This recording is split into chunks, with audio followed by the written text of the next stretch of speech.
action. This morning I saw the movie Ouija, which came out in theaters yesterday. Overall, it was just meh. A little underwhelming. I thought it was going to be a little scarier. And the ending, nothing to write home about. I mean, it's movies like this, you go watch with your friends at night just to get a little scary. It's Halloween's coming up this week. So, I mean, you could go check it out, but if you're looking for something along the lines of, you know, The Conjuring and Insidious and that creep factor, don't bother. I always keep my ticket stubs. Hey! And I add them to my journal. So I'm going to put this one right here. The movies I've seen that I actually kept the ticket stubs for this year so far are No Good Deed, Gone Girl, and Annabelle. Speaking of, Annabelle's another one. Skip it. It was so bad. I think I nodded off at one point. Don't bother with that one. But for Halloween, I've decorated my room a little bit. Ooh. To be or not to be? That is the question.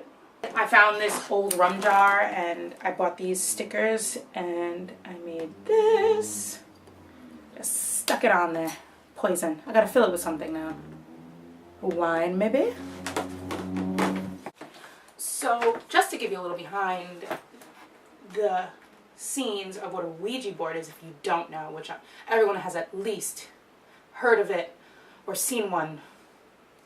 A Ouija board is also known as a spirit board or talking board, is a flat board marked with the letters of the alphabet, the numbers 0 through 9, and the words yes, no, hello, and goodbye.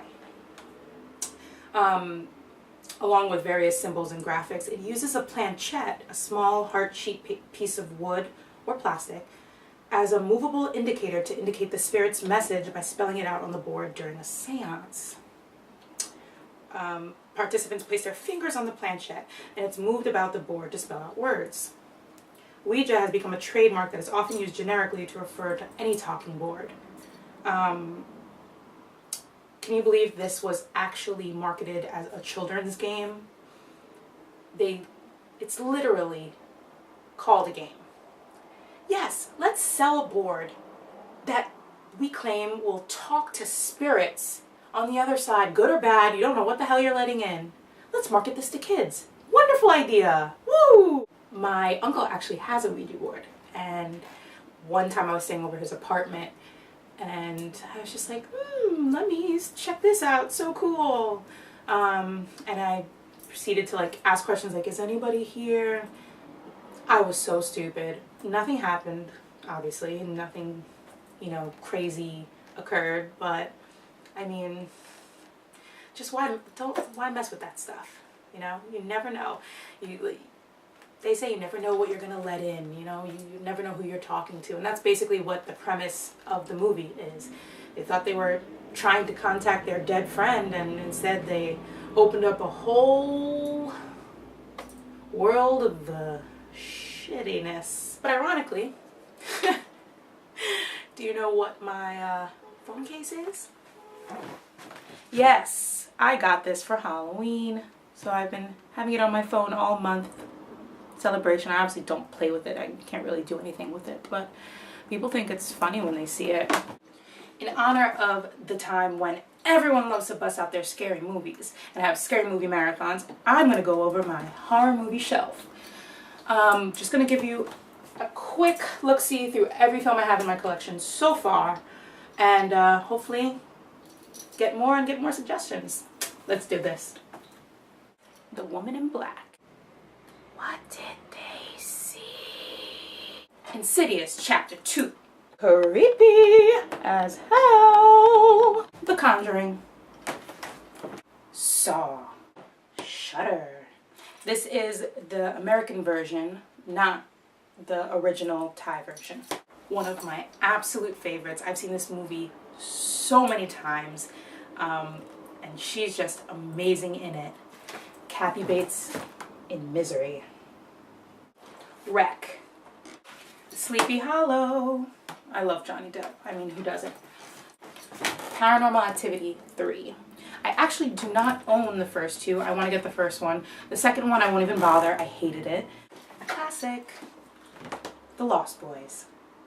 If you have not seen this, and you've seen Twilight, I think you need to reevaluate yourself and get properly acquainted with vampires the right way.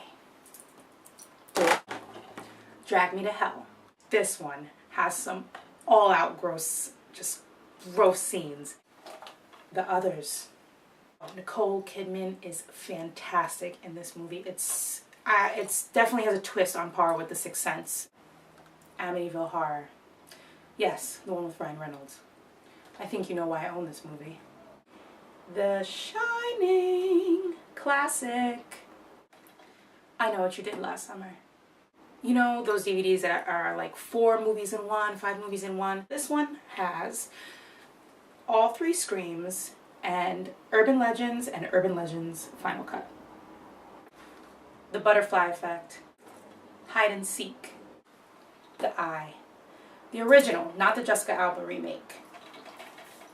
This one I had to get as the original because there are some scenes in here that just kind of freak me out, but there's one scene in an elevator. I never look at taking elevators the same way again after seeing that one. So, yeah, this one's good. The Grudge, one of the very few Japanese horror film remakes that just almost is as comparable in level of creepiness, if not surpass it. The Grudge. Sarah Michelle Gellar, amazing. I also have The Grudge 2. Stir of Echoes with Kevin Bacon. This is one of my absolute favorites. It's a great ghost story. Classic. Psycho. Love Alfred Hitchcock. Psycho and Rear Window are my 2 favorite Hitchcock films. If you can avoid the remake with Vince Vaughn, love Vince Vaughn. The remake, not so much. My second favorite movie of all time, Silence of the Lambs. I actually met Jonathan Demme at an event, and I got to tell him that this was one of my favorite films of all time. He was the nicest guy ever. My number 1 favorite movie of all time, Seven, with Brad Pitt and Morgan Freeman. I absolutely love this movie, and how could I not? It's done by my favorite director, David Fincher. That man is absolute genius. The Craft. The ultimate girl bonding movie. The Covenant. The male version of The Craft, basically. Girls, if you want some eye candy, check this one out. The Ring. The one that ushered in the Japanese horror remake kind of trend. And honestly, one of the best remakes I've ever seen. And just an all-around amazing, amazing horror movie. Panic Room. Stars Jodie Foster, Kristen Stewart, Forest Whitaker, Jared Leto. Amazing cast, amazing premise. And this was actually one of the films that I was like, that Kristen Stewart, she's going to be a good actress. Yeah. Signs. Say what you want about M. Night, but he made some decent movies once. Speaking of M. Night, Sixth Sense. Constantine. Salem's Lot. Poltergeist. This picture of her in front of the television is actually the cover picture of my Twitter page, because I love it. Another one that I can watch over and over and over. Jeepers Creepers. What Lies Beneath. The Exorcism of Emily Rose. Creepy, creepy, creepy. But Jennifer Carpenter does an amazing job as Emily. Interview with the Vampire. Again, another classic vampire story based on Anne Rice's novel of the same name. Movie, amazing cast. You have Tom Cruise, Brad Pitt, Antonio Banderas, Kirsten Dunst. Dawn of the Dead. I love, love, love zombie movies. I think I want to have a zombie movie marathon on Halloween. The Gift. This one, Cate Blanchett, Giovanni Ribisi, Keanu Reeves, Katie Holmes, Greg Kinnear, and Hilary Swank. Amazing cast. The Descent. Now this is one messed up movie, but I love it. The Blair Witch Project. Oh, and by the way, I don't ever want to go camping. I mean, I know a lot of movies have camping as like the premise where crazy stuff happens, but this also, I think it turned me off. The way it turned me off clowns, I think this movie turned me off, like going into the woods, going camping, any of that stuff. Shaun of the Dead. Hilarious. Nick Frost and Simon Pegg are comedic geniuses.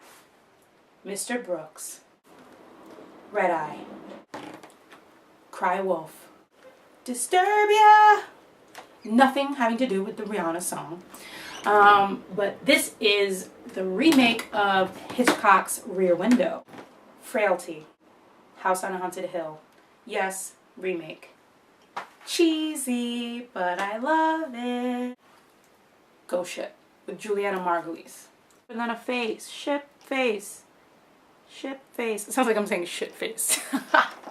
Another one of those. 4 for 1. So I have Copycat, Diabolique, The Crush, and Pacific Heights. I don't like any of these movies except for Copycat is alright, but Diabolique, the remake of the French film, yeah, it's alright. I mean, it has Sharon Stone in it, and she's pretty good in it. I love the twist. But, yeah, the original's better. Another one! 4 for 1. So I got Gothica, Queen of the Damned, and it's supposed to have Dreamcatcher and Ghost Ship, right? So I buy this thing off like for sale somewhere, some FYE somewhere.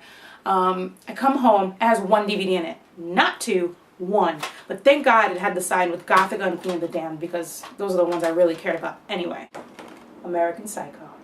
One of my favorites, and my dad's too. He loves this movie. Tremors. Oh man. The Strangers. 30 Days of Night. The Orphanage. It's a Spanish film. Really, really, really well done ghost story. Speaking of orphans, this little creepy one. Great twist, man. Ugh.